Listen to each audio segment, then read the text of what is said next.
বাদশাহ শাহজাহান মনে আসেনি? মনে আছে? 10,000 কর্মী দিয়া মসজিদ বানাইলেন। কত হাজার? 10,000 কর্মী দিয়া মসজিদ বানাইলেন।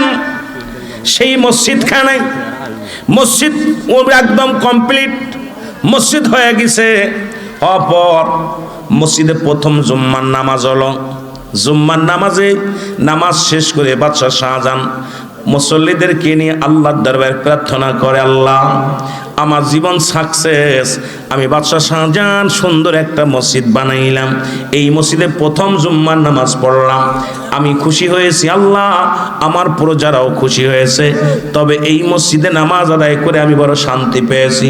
রাতের অন্ধকারে খবর আসে, বাদশাহ শাহজাহান তুমি যত মুসল্লিদেরকে নামাজ আদায় করেছো, তোমার নামাজ তো দূরের কথা, মুসল্লিদের কারোর নামাজই কবুল হয় নাই। জোরে জোরে চিল্লায় বলা যাবে না আল্লাহু আকবার? আরো জোরে জোরে চিল্লায় বলেন আল্লাহু আকবার। খোদা তোমায় ডাকতে জানি না, ডাকার মতো ডাকলে খোদা কেন শুনবে না? বলো খোদা তোমায় ডাকতে জানি না, ডাকলে খোদা কেন? এক ডেকেছেন মুসা নবী তুর পাহাড়ে গেছে জানি, এক ডেকেছেন মুসা নবী তুর পাহাড়ে গেছে জানি, ওরে খোদার নূরে পাহাড় চলে মুসা জ্বলে না। খোদা তোমায় ডাকতে জানি না, ডাকার মতো ডাকলে খোদা কেন শুনবে না? বলো ডাকার মতো ডাকলে খোদা কেন শুনবে? আরো জোরে বলেন, ডাকার মতো ডাকলে খোদা কেন? খোদা তোমায় ডাকতে জানি না, খোদা ডাকতে জানি না, ওগো ডাকার মতো ডাকলে খোদা কেন শুনবে না? বলো ডাকার মতো ডাকলে খোদা কেন শুনবে না? এক ডেকেছেন ইউনূস নবী দরিয়াতে রইলেন তিনি, এক ডেকেছেন ইউনূস নবী দরিয়াতে রইলেন তিনি, মাছের পেটে রইলেন ইউনূস হজম হইল না। বলো মাছের পেটে রইলেন ইউনূস। খোদা তোমায় ডাকতে জানি না, ডাকার মতো ডাকলে খোদা কেন শুনবে না? বলো ডাকার মতো ডাকলে খোদা কেন শুনবে না? খোদারে যদি ভালোভাবে ডাকতে পারো তো মুসলমান, একবার ডাক দেওয়ার সঙ্গে সঙ্গে তোমারও ডাকতে নিবে রোল আমি নাই। এমন ভাবে ডাকছি দুনিয়ার জল্পনা কল্পনা দূরে ফেলে দিয়া খোদাকে যদি সেই মহব্বত করে মায়া করে ডাকতে পারো, রব্বুল আলামিন ডাক দেওয়ার সঙ্গে সঙ্গে রব্বুল আলামিন তোমার হয়ে যাবে। ধরে বলেন ঠিক কিনা? খোদা তোমায় ডাকতে জানি না, খোদা ডাকতে জানি না, ডাকার মতো ডাকলে খোদা কেন শুনবে না? বলো ডাকার এক ডেকেছেন ইব্রাহিমে নমরুদের আগুনে ফেললে, এক ডেকেছেন ইব্রাহিমে নমরুদের আগুনে ফেললে, আগুন হইল ফুল বাগিচা পশম পড়ে না। বলো আগুন হইল ফুল বাগিচা। খোদা তোমায় ডাকতে জানি না, ডাকার মতো ডাকলে খোদা কেন শুনবে না? বলো ডাকার মতো ডাকলে খোদা। খোদা তোমায় ডাকতে জানি না, খোদা ডাকতে জানি না, ডাকার মতো ডাকলে খোদা কেন শুনবে না? বলো ডাকার মতো ডাকলে খোদা। এ মুসলমান বাবারে, দিলের কান্ডা লাগা শোনো,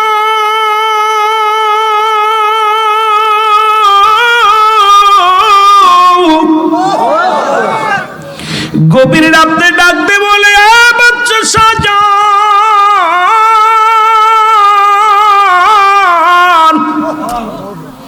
তুমি যত মুসল্লিদের নিয়ে নামাজ পড়লা, কোন মুসল্লির নামাজ কবুল হয় না। আল্লাহু আকবার। বাদশাহ শাহজাহান বড় পেরেশানিত হয়ে গেলেন।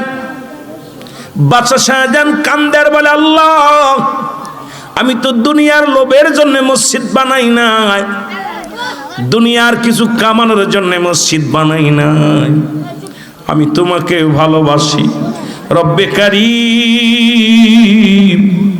তোমারে বড় মায়া করি গো রব্বে কারীম। এই জন্যে আমি তোমার ঘর বানাইলাম দুনিয়ার মধ্যে, আমি অন্য কোনো আশা করি নাই। কেন মসজিদে নামাজ কেন হয় নাই একটু জানলে খুশি হতাম। দ্বিতীয় জুম্মায় নামাজ পড়া হলো।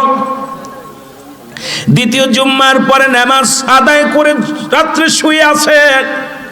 বাদশা শাহজাহান স্বপ্নের মধ্যে দেখে বাদশা শাহজাহান কে যেন ডাকতে বলে, বাদশা আজকে যত মুসল্লিদেরকে নিয়ে যত মুসল্লি মসজিদে নামাজ আদায় করছো কারোর নামাজ হয় নাই।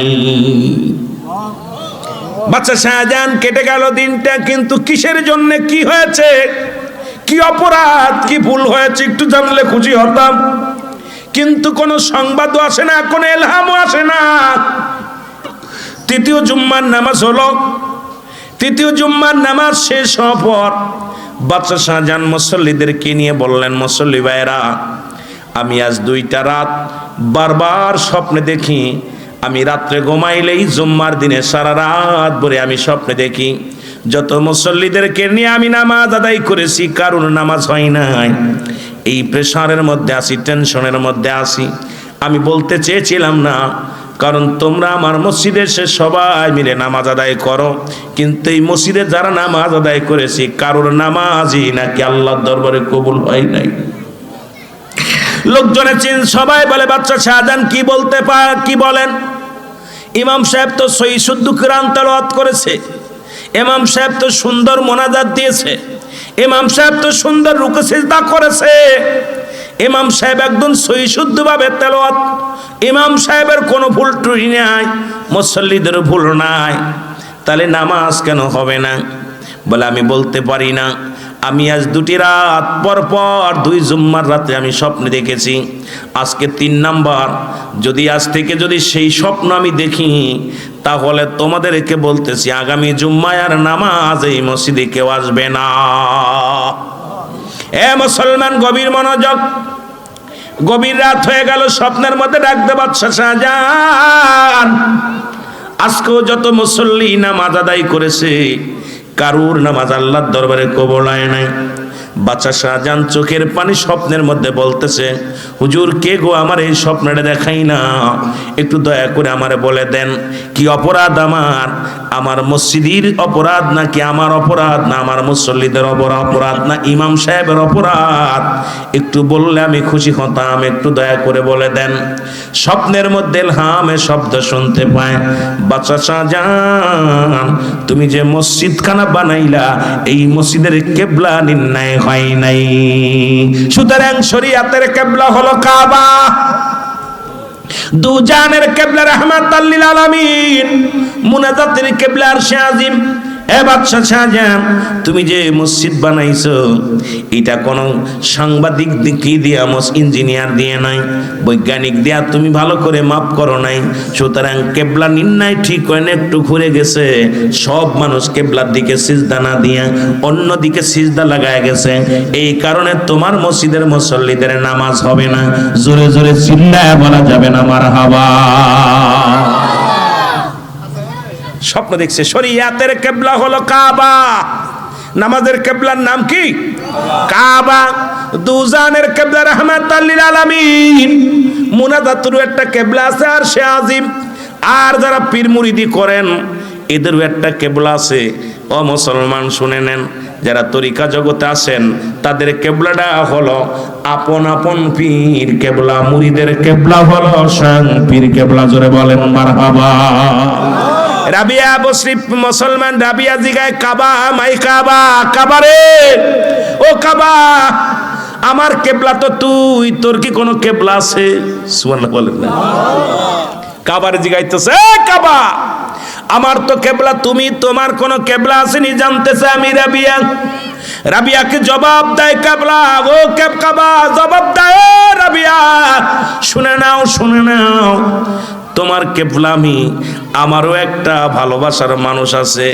আমার কিবলা এত মর্যাদা এত দাম কিসের জন্য হলো? রাবিয়া শোনো, আমার কিবলার নাম হলো রাহমাতাল লিল আলামিন। যার কারণে আমি কিবলার এত মর্যাদা, যার কারণে আমি কিবলার এত দাম, যার কারণে আমি কেবলার এত সম্মান বাড়ছে, শুধু আমার সেই ভালোবাসার মানুষটার নাম শুনে রাবিয়া, যার কারণে আমি কেবলার এত মর্যাদা বাড়ছে, যার কারণে আমি কেবলার এত দাম বাড়ছে। সেই শর্তটা আমি কেবলার শর্ত হলো স্বয়ং মদিনাওয়ালা। তুমি মদিনাওয়ালা, তুমি তরানোওয়ালা, তুমি মদিনাওয়ালা, তুমি কামলিওয়ালা, নবী কামলিওয়ালা, নবী তরা। তোমার তুলনা তুমি, তোমার তুলনা তুমি, সাল্লাল্লাহু নবী কামলিওয়ালা, নবী তরানোওয়ালা, নবী কামলিওয়ালা, নবী তরানোওয়ালা, নবী কামলিওয়ালা, নবী তরা।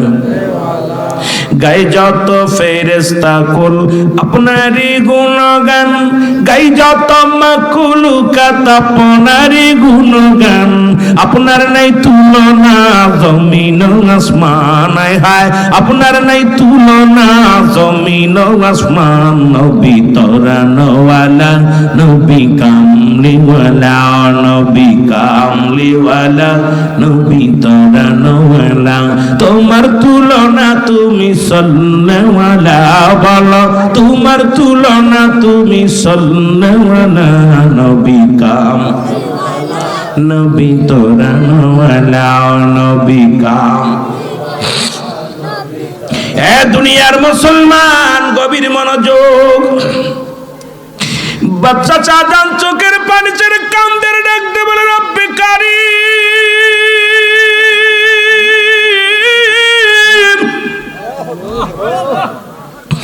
এত সাধনা করে মসজিদ বানাইলাম,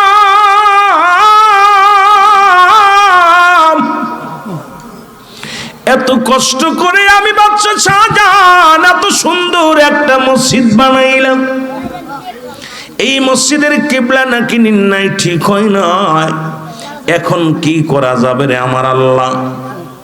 সকালবেলা ঘুম থেকে উঠে উজিরকে ডাকতে বলে, উজির, উজির রে আয় একটা পরামর্শ দে। কয় পরামর্শ কি? কয় এই মসজিদের কেবলা নির্ণয় ঠিক হয় নাই, এই মসজিদখানা এখন কি করে কেবলা ঠিক করা যায়। সবাই মুসলমান যত ইঞ্জিনিয়ার ছিল, যত বৈজ্ঞানিক ছিল, সবাই বলে হুজুর এই মসজিদ ভাঙ্গার কোনো বিকল্প নেই, হয় তেরা হয়ে নামাজ পড়তে হবে। ওই কি মুসলমান মেম্বার ছেড়ে দিয়ে মেম্বারটা ব্যাখ্যা করে ফেলে পড়তে হবে, আর না হয় এই মসজিদখানা ভেঙ্গে সোজা করতে হবে। বাদশা শাহজাহান বলে, দাঁড়াও, আমি বেঁচে থাকতে আমার মসজিদের গায়ে একটা ইট খসাইবা, আমি বেঁচে থাকতে আমার মসজিদের একটা বালু কোনা কেউ সরাইতে পারবো না। আমি বাদশা শাহজাহান আমার সামনে আমার মসজিদের গায়ে যখন হাতুড় লাগাইবা, আমি বাদশা শাহজাহান সহ্য করতে পারবো না। আজকে সেই দিল্লির বড় বড় মসজিদ গুলো ভেঙ্গে গুড়িয়ে দেয়, আইনে মুসলমান তোমাদের অন্তর কাঁদে না। বাদশা শাহজাহান সেদিন শুধু মসজিদ থাকে ও মুসলমান কিবলা নির্ণয়ের জন্য যখন ভাঙতে চেয়েছিল, বাদশা শাহজাহান বলেছিল, ও ভারতবর্ষের মানুষেরা শোনো, আমি বাদশা শাহজাহান বেঁচে থাকতে আমার মসজিদের একটা বালু কোনায় কেউ আঘাত দিলে আমি বাদশা মেনে নিতে পারবো না। বড়া পড়া মোদি কি করছে এখন বাংলাদেশ? ওই ভরা পড়া মোদি এখন ভারতের মধ্যে অসংখ্য মসজিদখানা ভেঙ্গে তারা চালু করে দিচ্ছে, বলছে মসজিদের নিচেই মন্দির আছে। আল্লাহর কসম, ভারতের মধ্যে বড় বড় মসজিদগুলো গুড়িয়ে দিতেছে। তারা বলতেছে মসজিদের ভিতরে কি আছে? মসজিদের ভিতরে মন্দির আছে। এখন আল্লাহর কি মহিমা, মসজিদ ভাঙ্গা পর দেখা গেল মসজিদের নিচে আর একটা মসজিদ পাওয়া গেছে, কোথাও কোনো মন্দিরই পাওয়া যায় নাই। জোরে বলেন মারহাবা।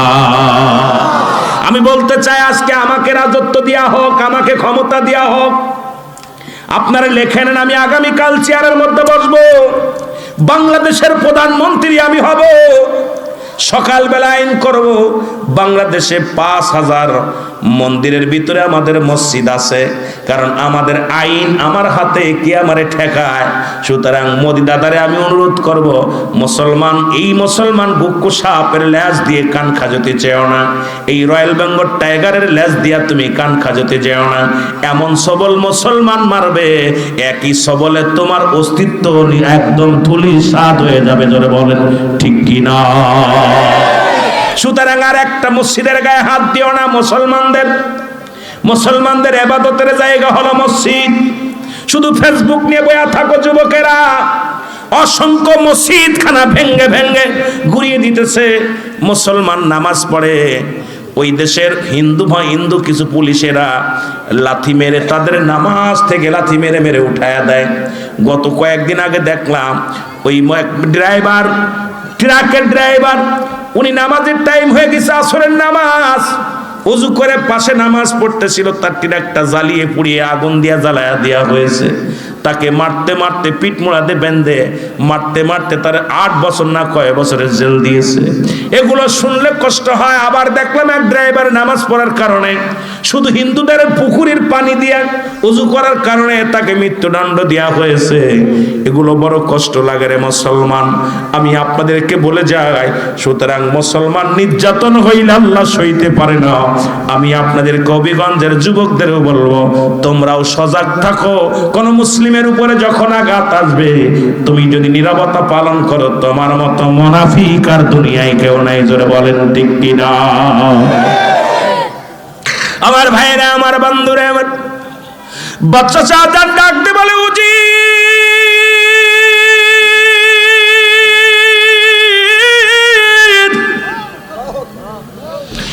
ওরে, আমি বেঁচে থাকতে আমার মসজিদের গায়ে কেউ আঘাত করলে আমি মেনে নিতে পারবো না। খোঁজো, এমন কোন ব্যক্তি আসেনি রে, এমন কোন লোক আসেনি যিনি আমার মসজিদটার কিবলা নির্ণয় ঠিক করে দিবে। সবাই বলে, হুজুর একটা লোক আমরা পেয়েছি, সেই লোকটা হলো এই জামানার নিজামউদ্দিন আউলিয়া। জোরে জোরে চিল্লায় বলা যাবে না মারহাবা।